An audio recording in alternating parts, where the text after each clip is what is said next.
છ દીકરા ધોરણ 12 ચેપ્ટર 12 લેક્ચર નંબર 4 આપણે જે પૂરો કર્યો તે આપણે મેળવેલી ઇલેક્ટ્રોનની કક્ષાની કોનું સૂત્ર મેળવેલું ત્રિજ્યા ઇલેક્ટ્રોનની કક્ષાનું ત્રિજ્યાનું સૂત્ર આપણે મેળવેલું બેટા આવ્યું છે બરાબર હવે આમાં થોડોક જ ચેન્જ કરીને આપણે ઊર્જાનું સૂત્ર મેળવવાનું છે થોડોક જ ચેન્જ કરીને શેનું સૂત્ર મેળવવાનું છે ઊર્જા તો પહેલા તો આ આપણો લેક્ચર નંબર 5 કારણ કે થિયરી બદલાઈ ગઈ બરાબર હવે અહીંયા જે ત્રિજ્યાનું સૂત્ર છે એમાં થોડો કેવો ચેન્જ કરવાનો છે આ પાછળનો ભાગ કાઢી નાખું છું જે પણ મોસ્ટ એમપી છે કક્ષાની ઊર્જાનું સૂત્ર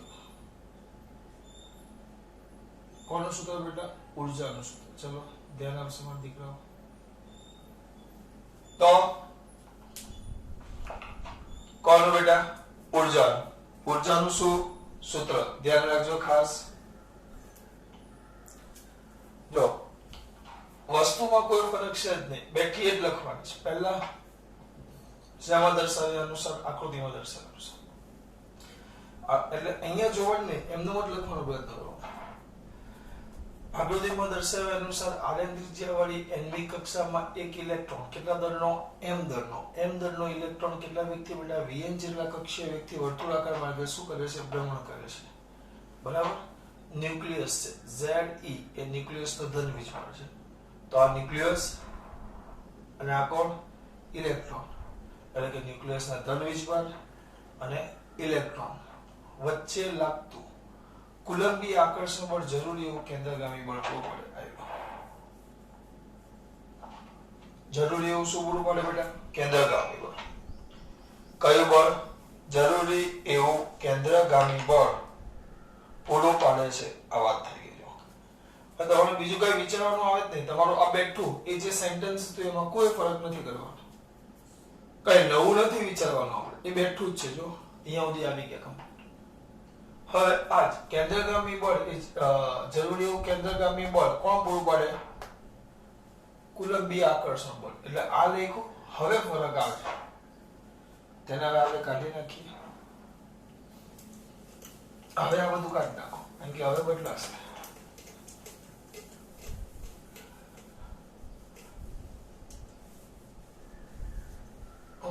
અહીંયાથી કાઢી આને યાદ કેમ રાખવાનું કોઈ બધા બહુ વિચારે આમાં એટલું બધું કોઈ અઘરું છે જ નહીં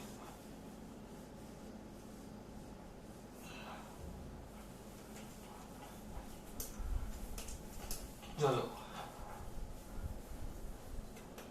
શાંતિથી આગળ વધતા જવાનું આવ્યું તમારે મેં શોધવાની કીધી તમને કુલ ઉર્જા અહીંયા દેખાય છે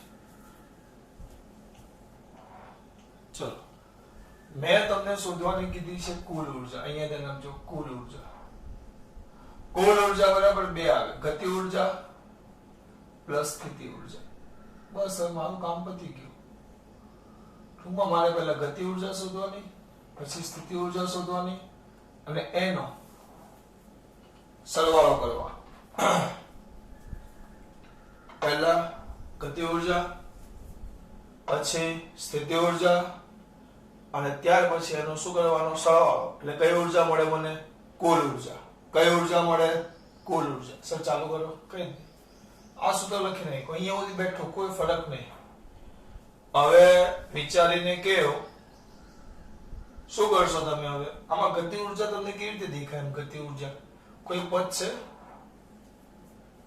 કે જેને તમે ગતિ ઉર્જામાં કન્વર્ટ કરી શકો અહીંયા કોઈ પદ દેખાય છે તો બામ કોઈ પદ દેખાય છે તમને કે જેને તમે ગતિ ઉર્જામાં કન્વર્ટ કરી શકો એની પદ ગતિ ઉર્જા કે શું આવે સર 1/2 mv². જો હવે બોલો હવે કઈ દેખાય છે દેખાય છે આયલું mv² પણ 1/2 નથી તો કઈ નહીં ઉમેરી દેવામાં એટલે જો બે કામ એક સાથે કરું છું પદ ઓછા થાય એટલે આ rn અને rn². આ rn અને rn² તો એક rn ઉડી જશે બરાબર તો ડાયરેક્ટ લખું છું 1/2 mvn² is equal to 1/2 4 ના જગ્યાએ અહીં આવી જશે 8 pi epsilon 0 z e square by r. આ તો ગતિ ઊર્જા થઈ ગઈ. એક આરએન ઉડી ગયા અને આ વનાફ હતો તો આ બાજુ વનાફ પડે ગુણો પડે 1/2 1/2 2 દુ સોરી 4 દુ 8 આ સૂત્ર. તો આ ગતિ ઊર્જા થઈ ગઈ. તો ગતિ ઊર્જા એટલે k e આમ કાઇનેટિક એનર્જી પણ લખી શકો બરાબર, અથવા તમે k પણ લખી શકો. ગતિ ઊર્જા k is equal to 1/8 pi epsilon 0 z e square by r n ની કક્ષા. આ તમારું સમીકરણ નંબર 1. હવે આમાં બધા કે બહુ અઘરું બહુ મોઢે કરવું પડે એવું બધું કરવામાં મને નથી દેખાતું. પછી તમારી ઈચ્છા. બરાબર. ગતિ ઊર્જા ની હવે આની જોવાની સ્થિતિ ઊર્જા. ચલો સ્થિતિ ઊર્જાનું કોઈ સૂત્ર યાદ છે? બીજા ચેપ્ટરમાં ભણી ગયા. u બરાબર આપણે આમ લખતા k q1 q2 by r.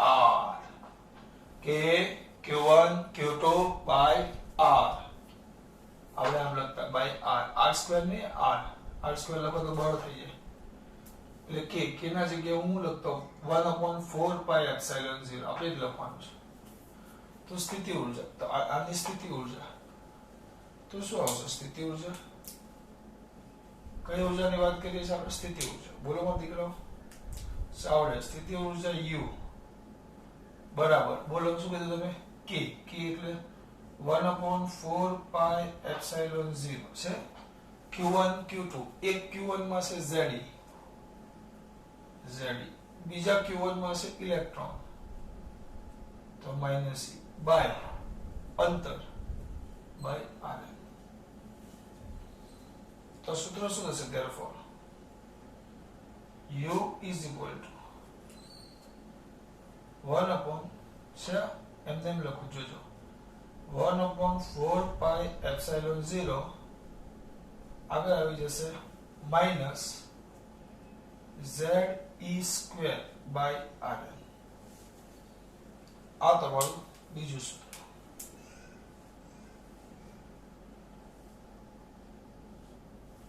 આ તમારું પહેલું સૂત્ર. બરાબર.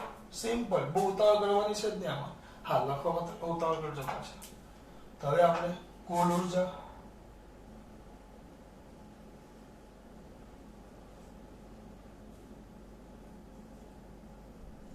તો કુલ ઊર્જાનું શું કહેશું આપણે? E બરાબર તો k plus u. E બરાબર તો k plus u.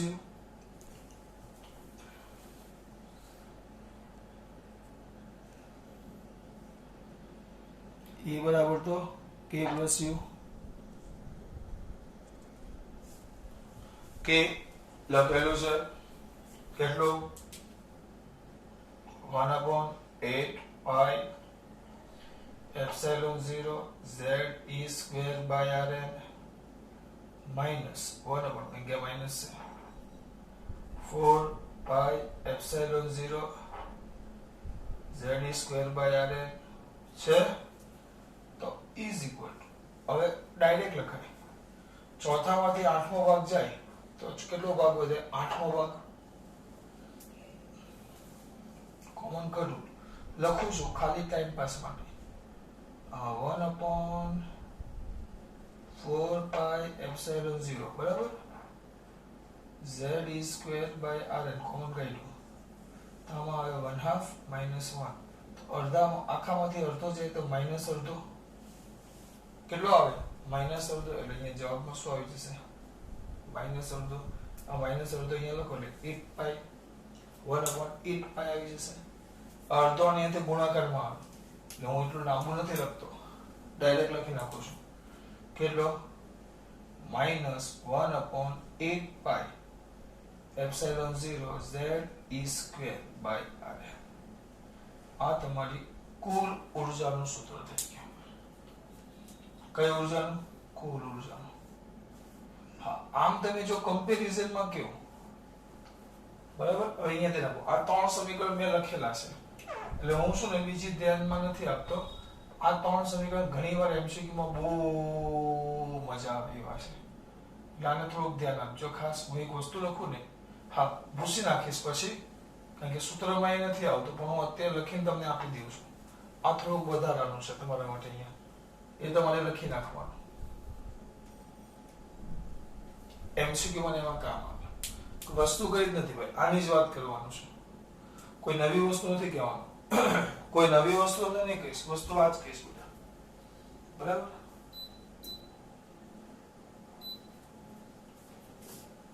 હું કોઈ નવી વસ્તુ નહીં કહીશ તમને, આ જ વસ્તુ તમને કહીશ. પણ આમાં કેવું છે, અમુક વાર કમ્પેરિઝન આવે છે. આ સૂત્ર તમે કેવી રીતે મોટે કરો છો? મને સૌથી સરળ સૂત્ર આ યાદ રહી. કેમ? કારણ કે આપણે આ ભણી ગયા છીએ. હું યાદ કેવી રીતે રાખું છું? u ઇઝ ઇક્વલ ટુ, તમારા માટે આને k કહી દઉં. જો તમને k નો ગમે અટો આવે તો 1/4πε0 q1 q2 by r. આ તો યાદ રહી. પણ કેવું? માઈનસ. કેવું? માઈનસ. હવે આખા પદને હું કિંમતો નથી મૂકી, ખાલી આ મૂકું છું. આખા પદને હું શું કહી દઉં? x. પણ કેવું x? માઈનસ આખા પદને. તો કુલ ઉર્જા ઈ હમણાં જ ગણ્યા -1/r સાબિતી છે. મેં કેવી રીતે યાદ રાખ્યું છે? 8πε0 z² તમને ખબર છે બે વીજભારનો ગુણાકાર કર્યો છે છેદમાં r. તો આ થાય -x/2. કેમ? બધું જ છે. આ 8/2 વધારાના છે. અને કુલ ઉર્જા k લખો તો 1/4πε0 q1, સોરી 4 ને આવશે 8 આઈ જો બાજુમાં, q1 q2 by r. પણ અહીં આવશે x/2 કારણ કે આ પ્લસ આવશે. એટલે મેં યાદ કેમ રાખ્યું છે ખબર પડી તમને? હું આ રીતે યાદ રાખું કારણ કે આ સૂત્ર આપણે ભણી ગયા બેટા. આના માટે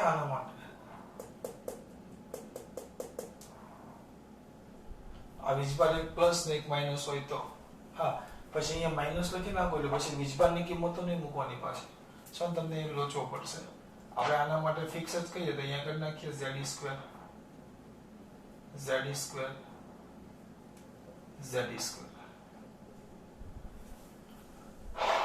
એટલે મગજમારી ન થાય. બસ આ યાદ રાખો. ટૂંકમાં z²/r. કોના માટે? આપણે આ પરમાણુ માટે વાત કરી. જ્યારે પરમાણુ ન્યુક્લિયસની ફરતે ઇલેક્ટ્રોન ગતિ કરતો હોય અને ઇલેક્ટ્રોનની ઉર્જાની વાત કરી હોય ત્યારે આ કોના માટે છે? કોના માટે છે? ન્યુક્લિયસની ફરતે ઇલેક્ટ્રોન ગતિ કરે ત્યારે તેની ઉર્જા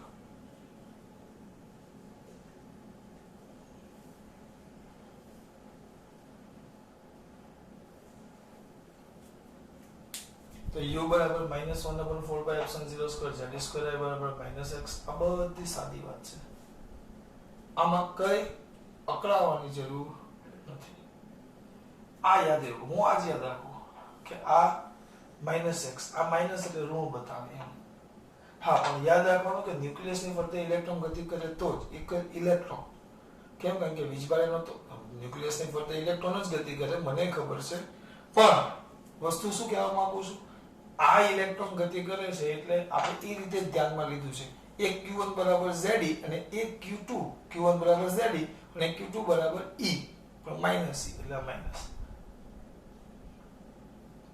પછી અહીંયા ખાલી એ જ મૂકી દેવાનું. ન્યુક્લિયસ ફરતે આપણે હાઇડ્રોજન માટે જ વાત કરશું.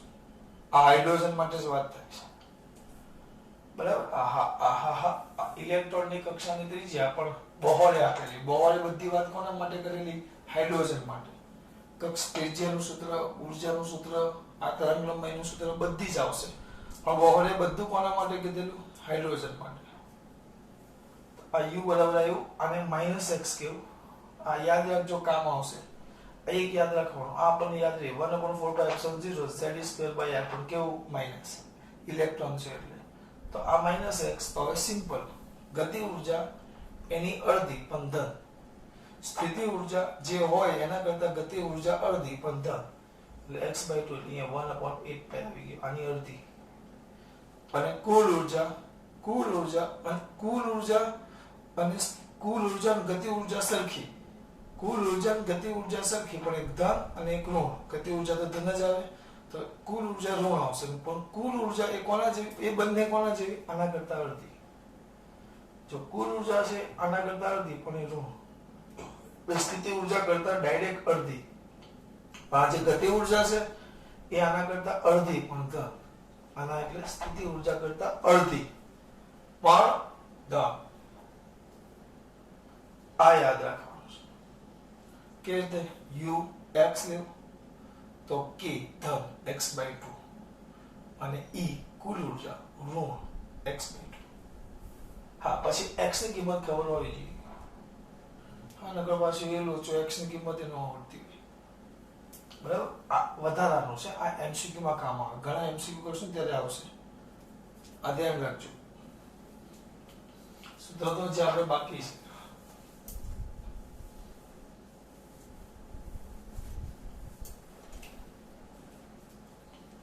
આ જે છે ને સવાલ આગળ આવી ગયો છે. બસ આપણી ઉર્જા આવી ગઈ. કિંમત મૂકવાનું ચાલુ કરી નાખો. ધેરફોર ઉર્જાનું સૂત્ર E બરાબર, કોનું સૂત્ર? E બરાબર. હવે આપણે ત્રિજ્યાનું સૂત્ર મૂકવાનું છે. કોનું સૂત્ર મૂકવાનું છે? ત્રિજ્યાનું. E બરાબર -1/8 પાઈ એપ્સિલોન 0 z e સ્ક્વેર ગુણ્યા rn. તો rn માં શું આવશે? છેદમાં n square h square epsilon 0 z e square પાઈ m. rn નું સૂત્ર છે. જેના આગળના 5મા લેક્ચરમાં આપણે સાબિત કર્યું. યાદ હોવું જોઈએ. તો જ આ તમને થિયરી આવે. એટલે યાદ જ હોવું જોઈએ. શું? n square h square epsilon 0 z e square પાઈ m. હિસાબ કરો બધાનો. ચલો, જે ઉડતે ઉડાડ એક પાઈ ચાલે જશે. ઉપર ધ્યાન રાખજો. ઉપર શું વધશે? m. z છે પણ e સ્ક્વેર e ની 4 છેદમાં આ પાઈ ગયા 8 આવ્યો 8 એપ્સિલોન 0 તો epsilon 0 square h square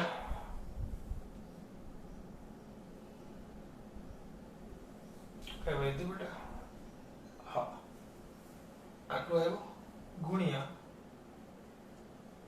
z square. આ z અને z છેદમાં n સ્ક્વેર. હા, આગળનો પાછો માઈનસ તો ખરા. m e⁴ 8 epsilon 0 square h square. બીજું કઈ બાકી નથી રહી ગયું ને? z e square r n square h square epsilon 0 z e square z square e square ની 4 ઘાત ઉડી ગયા 8. તમે 100 ની એટલે આ બધું મારે કરવું પડશે પાછું. આ square h square n square. Sir કેમ અલગ કર્યા? કારણ કે આ બે ચલ પદો છે. અલગ કેમ કર્યા? આ બે ચલ પદો છે જે કિંમત બદલાય. જેના ફિક્સ પદો છે m e⁴. બરાબર? આમાં ખબર પડી? આ યાદ રાખજો. હવે આની કિંમત મૂકી દો. ચલો, આની કિંમત મૂકો m. તો માઈનસ ઇલેક્ટ્રોનનું દળ કેટલું આવે? જો જ્યાં અહીંયા ટૂંકમાં પાછળ લખી નાખ. ખરેખર અહીંયા જ કિંમત મૂકી દે. અહીંયા જ મૂકી દો. ચલો ભાઈ, માઈનસ 9.1 ગુણ્યા 10⁻31 ઘાત ગુણ્યા e 1.6 ગુણ્યા 10⁻19 ઘાત એની 4 ઘાત છેદમાં 8 એપ્સિલોન 0 સ્ક્વેર. બોલો, આ તો 8.85 ગુણ્યા 10⁻12 ઘાત એનો વર્ગ અને h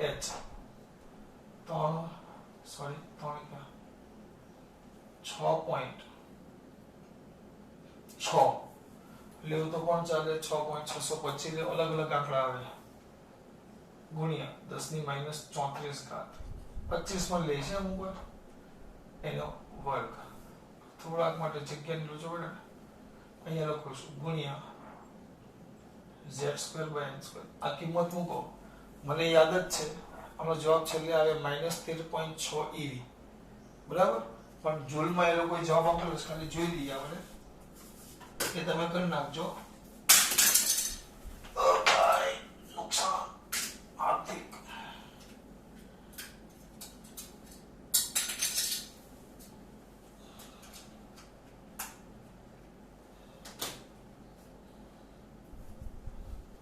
m(e²) 8 ε0² h² બરાબર. એ જ આવે બેટા, ડાયરેક્ટ લખી નાખું. પહેલા આ જવાબ જે આવશે ને આમાં જૂલમાં આવશે, એટલે કે જૂલમાં જવાબ એક જ મિનિટ જોઈ લે. 2 પોઈન્ટ કાં કહેવાય 2.18 જૂલમાં આવે છે -2.18 ગુણ્યા 10⁻18 જૂલ આવશે. -18 જૂલ આટલો જૂલમાં આવે, આટલો આવે જવાબ ગુણ્યા z²/n². પણ આ જવાબ શેમાં આવે? જૂલમાં. બસ હવે એને ઈવી માં ફેરવવાનું. ઈવી એટલે તમને ખબર છે બધા, -2.18 ગુણ્યા 10⁻18 છેદમાં 1.6 ગુણ્યા 10⁻19. તો હવે આ જવાબ ઈવી માં થઈ જાય ગુણ્યા z²/n². છેલ્લો જવાબ આવે -13.6. આમ તો 5 પછી કંઈક સમથિંગ આવે છે, આનો ભાગાકાર કરો એટલે મળી જાય. 5 પછી કંઈક સમથિંગ આવે, પણ આપણે એટલું બધું નથી જતા. 13.6 EV આવશે, EV ગુણ્યા z²/n². ડાયરેક્ટ છેલ્લું સૂત્ર ઊર્જા. પણ દર વખતે આ જ યાદ રાખવું એવું નહીં, આપણા માટે કામનું જ એટલું જ કામનું સૂત્ર છે. કારણ કે આના પછીની જે તરંગ લંબાઈનું સૂત્ર છે ને એના માટે આની જરૂર પડશે, ચોથું. અને આપણે દાખલા માટે આની જરૂર પડશે, પાંચમું. દાખલા માટે આની બહુ જરૂર પડશે, યાદ રાખવાનું. થઈ ગયું. જો કઈ નથી આ તો લઈ ગયો. પછી આ ગતિ ઊર્જા ખાલી r ને ઉડાડ નાખ્યો અને 1 વડે ગુણી નાખ્યો એટલે અહીંયા 1/8 આવી ગયો. નિશ્ચિત ઊર્જા u = k q1 q2/r k 1/4πε0 1/4πε0 k q1 એટલે z પાછો બીજો q માઈનસ એટલે -z²/r અને બે નો સરવાળો એટલે આ જ આવે. પછી આને ખાલી r ની કિંમત મૂકી, ત્રિજ્યાનું સૂત્ર યાદ હોવું જોઈએ. r એ કિંમત મૂકી એટલે આ e આવી ગયો. આ કિંમત મૂકવાની, બતાવવાની અને આના પરથી સીધું આ લખી નાખવાનું. હા, પણ આ ev માં આવશે, એ ભૂલ ન થાય. ev માં. પણ જો હાઇડ્રોજન માટે વાત કરીએ તો હાઇડ્રોજન પરમાણુ માટે શું થશે કેવું? હાઇડ્રોજન પરમાણુ માટે એટલે જો આના પરથી જોશો તમે તો ઊર્જા આપણે આગળ ત્રિજ્યાનો સંબંધ મેળવેલો યાદ છે. ત્રિજ્યા ચલે છે, હા શું હતું? ત્રિજ્યા ચલે છે n²/z. તો આમાં ઊર્જાનું સૂત્ર શું આવશે? E ચલે છે z²/n². પણ જો હાઇડ્રોજન લઈ લો, હાઇડ્રોજન પરમાણુ માટે z કેટલા થાય? 1. આ ધ્યાન રાખજો, આના પરથી જુદા જુદા તત્વોની ઊર્જા આવશે. દાખલા તરીકે અમુક ડાયરેક્ટ આપી દે લિથિયમ, ડાયરેક્ટ આપી દે લિથિયમ. શું આપી દે? લિથિયમ. તો શું કરવાનું? તો લિથિયમ એટલે કયું આવે? હા, હીલી ત્રીજો. તો કક્ષા એટલે આમાં કયું આવે? ત્રીજું આવે. અને એ લોકો કક્ષાની ક્રમાંક આપ્યો હોય એના પરથી અહીં કિંમત મૂકવી પડે. ત્રીજી કક્ષામાં રહેલા ઇલેક્ટ્રોનની ઊર્જા, લિથિયમની ત્રીજી કક્ષામાં રહેલા ઇલેક્ટ્રોનની ઊર્જા. તો લિથિયમ એટલે z બરાબર પછી 1 ને z બરાબર 3 અને n બરાબર 3. 1 આવશે પણ એ રીતે હું જે બોલું છું ખબર પડે છે એ રીતે લખવું પડે. એમાં ધ્યાન રાખવાનું. z બરાબર 1 લેતા હાઇડ્રોજન પરમાણુ માટે z બરાબર 1. હવે ઊર્જાનું સૂત્ર શું થશે? ધેરફોર તો ઊર્જા E is equal to -13.6 છેદમાં n² eV. આ તમારું ઉર્જાનું સૂત્ર જો હાઇડ્રોજનની પહેલી કક્ષામાં આપણે લખતા, હવે પહેલી કક્ષા લખો તો 13.6 આવે, બીજી કક્ષા લખો તો આગળ ધીમે ધીમે આપણો વધતો જશે. તો આ ઉર્જાનું તમારું સૂત્ર થઈ ગયું. આ થઈ ગયું તમારું સમીકરણ નંબર 6 હાઇડ્રોજન માટે. હવે થોડુંક આગળ જાઓ, બસ 6 ટૂંકમાં લખવું હોય ટૂંકમાં દેખાશે, ટૂંકમાં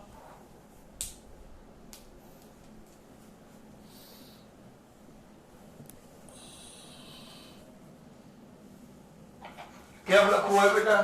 ટૂંકમાં. આ સમીકરણને તમે ટૂંકમાં લખવા માંગતા હોય અથવા શોર્ટકટ તો શું હશે? E ચલે છે 1/n². આ ધ્યાન રાખજો. આ થઈ ગયું તમારું ઉર્જાનું સૂત્ર. હવે 1 મિનિટમાં થિયરી રિવિઝન કરીએ.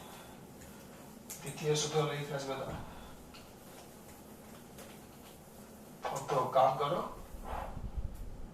શું આવે? પહેલું ચલો આકૃતિમાં દર્શાવ્યા અનુસાર કેટલી ત્રિજ્યાવાળા Rn ત્રિજ્યાવાળી nમી કક્ષામાં એક ઇલેક્ટ્રોન કે જેનું દળ m છે તે કેટલા વેગથી બેટા vn જેટલા કક્ષીય વેગથી વર્તુળાકાર માર્ગે શું કરે છે? ભ્રમણ કરે છે. આ વચ્ચે કોણ છે? આપણું ન્યુક્લિયસની ફરતે જેનો વીજભાર કેટલો છે? +Z.